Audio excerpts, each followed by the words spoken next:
And here's a pre-need question. What has been your best and most consistent source of generating new pre-need leads traditionally or throughout the years?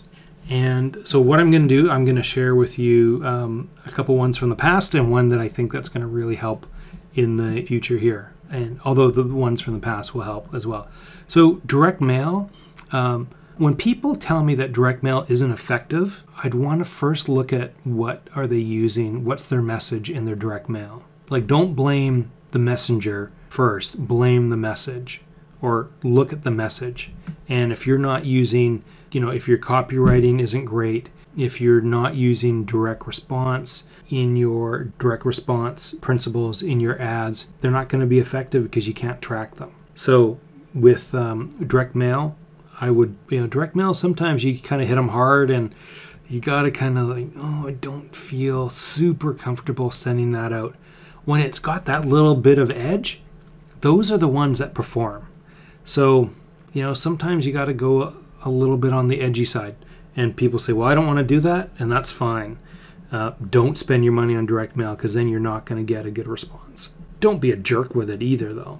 So you want to, kind of get to that point of kind of making people feel a little bit uncomfortable and that they need to pre-arrange now. Presentations, again, are great if they're done well and if you follow up well. One of the best ones that I ever did was to a church. Now, it was the church that I belong to, so I've already got a little bit of credibility there.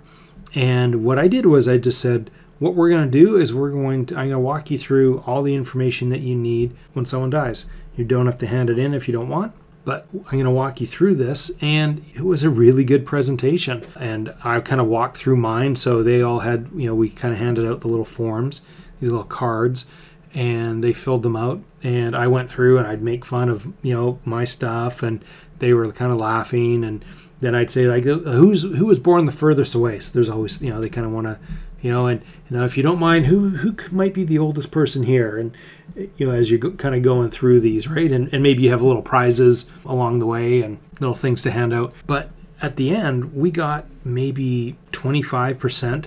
And unfortunately, at that time, we weren't, I wasn't totally into the tracking side of it. I just remember having a whole bunch of leads to follow up on. And the bulk of the pre-arrangements were done because we had all the vital information right there and knew what type of service they wanted. So that's one thing. And so try that. Other presentations, just get out there and be, people still want people to talk to them.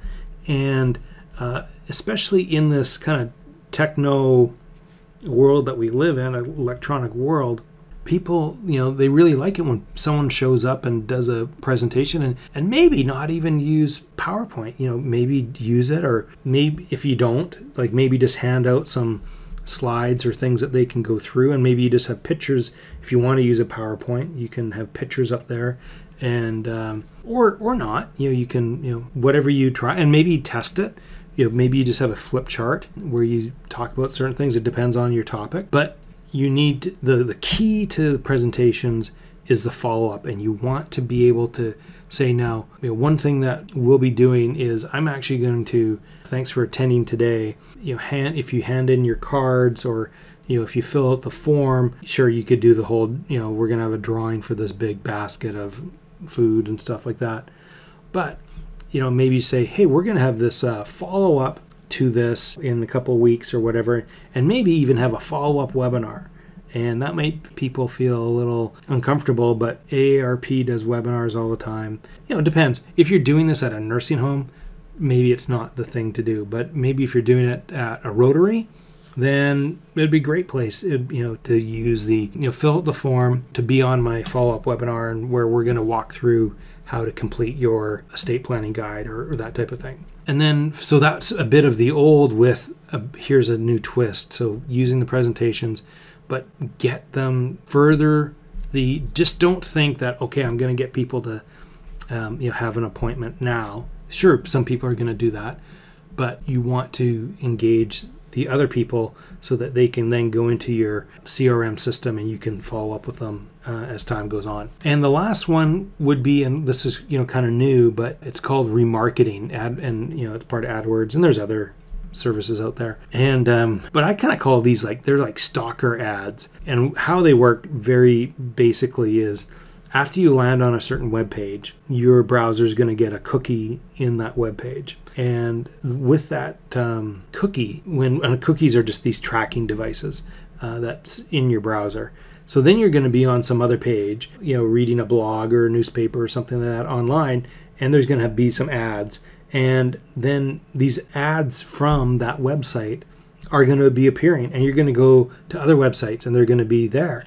And they're going to they're almost like they're stalking you all over the internet. And it's a great way to build additional awareness. And based on a study that Homesteaders did a few years ago, they surveyed their policyholders, and they said that 50% of the policyholders said that they had been at a funeral within 6 months prior to making their own prearrangements. So if that's the case, then you can then take this code that you get from Google AdWords and put it on your obituaries page, so that people come and they go and they read someone's obituary, they leave a condolence, maybe they go to the funeral, and then over the next 2, 3, 4, 5, 6 months, these ads about your firm and them making prearrangements, you're just kind of slowly suggesting them, because that's people question they question the reality of their mortality when they're at a funeral. So this is probably the best time. And I think that's going to be, in the future, you're going to hear a lot more from me about this stuff. And it's just going to become common. But it's a great way to really harness that traffic that you're getting to your funeral home website, and then get those little friendly reminders to these people that have expressed an interest in someone's death, and maybe they're going to take some action and make their prearrangements with you. So those are the 3 ones that I would focus on.